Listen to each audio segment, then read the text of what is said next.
Nyongera okwandizaako ku munyo kusatu okyali mulabi mulungi wa Salt TV katukwongere mu maaso n'ekitundu kyaffe ekyokubiri tugenze ku palamenti y'eggwanga ababaka ab'oludda oluvuganya bwe bazzeemu okwekandagga ne bafuluma palamenti era tekirobedde sipiika Amyuka sipiika Thomas Tayebwa okuteekawo ebiragiro ebikakali eri ababaka bano. And I think it's adequate enough for me to now honorably take leave. Thank you.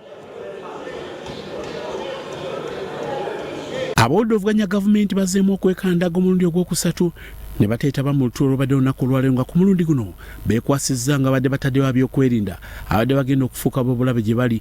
Palamenti ezzeemu okutuula ku saa 8 era nga ebyokwerinda bibadde binywezebwa bya nsusso era nga kino kyekirinda akulembera oludda oluvuganya gavumenti okukakasa nga badde bagweddemu amaanyi kwe badde baluubirira n'embeera bw'ebadde. Mpuuga atuuse n'okwebuuza ku lukwangaga lw'ebyo bibadde bigenda okuba nga biteesebwa. Our house is not safe, that we are actually surrounded. They're surrounded by the military, including vehicles in which some of us were dumped during the Tojikwatako debate, and they are surrounding Parliament. I have received this note. Right, Honourable Speaker.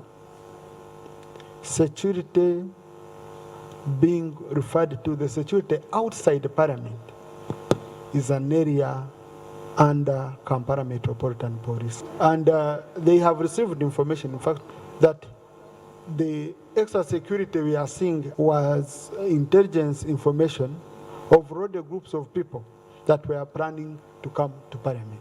Ogerako eri Parliament akikuriza Thomas Tayebwa asoose kujja n'amateeka amakakali eri ababaka mugano asoose kubalaba olutaddamu okwetayirira wakubiriza Parliament takumyawo n'abagana n'okubaako bye baanukula kwebyo by'anaabayogedde mu ngeri y'emu atuuse n'okubajjukiza nga bwe balina okuwuliriza okwogera kwe nga basirise nga tewali wadde okkuba engalo. No more walking over to the speaker except the leader of government business, the leader of opposition and the government chief whip.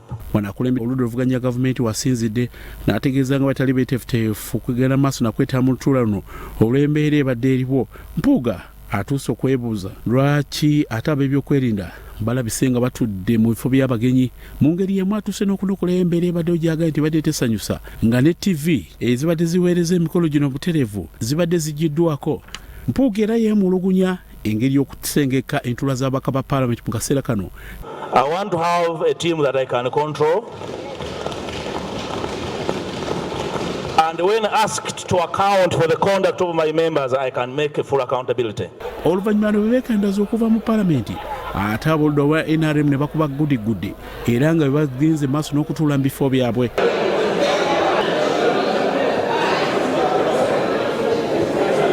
Ono oluvannyuma yise olukungaana lw'amawulire mu yafisi ye ne bababaka. Parliament mu ngeri y'enjawulo olwaleero erimu abagenyi abatali ba bulijjo ate nga bwebeetegereza ne feesi zaabwe entunula yaabwe si bagenyi naye balina ekibaleese ekitali kya bulijjo ate bonna balwadde ba ssenyiga bambadde masks ezifaanagana gye bazisinkanye ne bazigabana tewali amanyiyo. Kino tekirobedde mubaka kuva Buyaga Barnabas Tinkasimire atuuse okubuuzakubuza Palamenti y'eggwanga lwaki ne gyebuli eno ebyokwenda binywezebwa nga ne waggulu ebadde etuula abagenyi teri muntu n'omu. I've just seen the leader of opposition saying we could be having a security threat.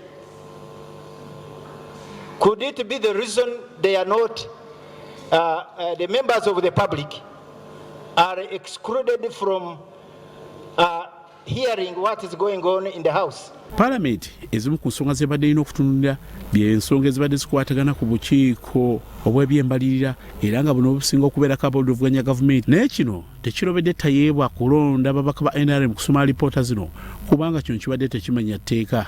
So I have appointed Honourable Nangori Gerard to present reports of COSASE so that we move as a house and we conduct business. We cannot continue not conducting business. But before that, ku Russell TV nze Grace Girinya ne Eric Sebalamu Omunyo.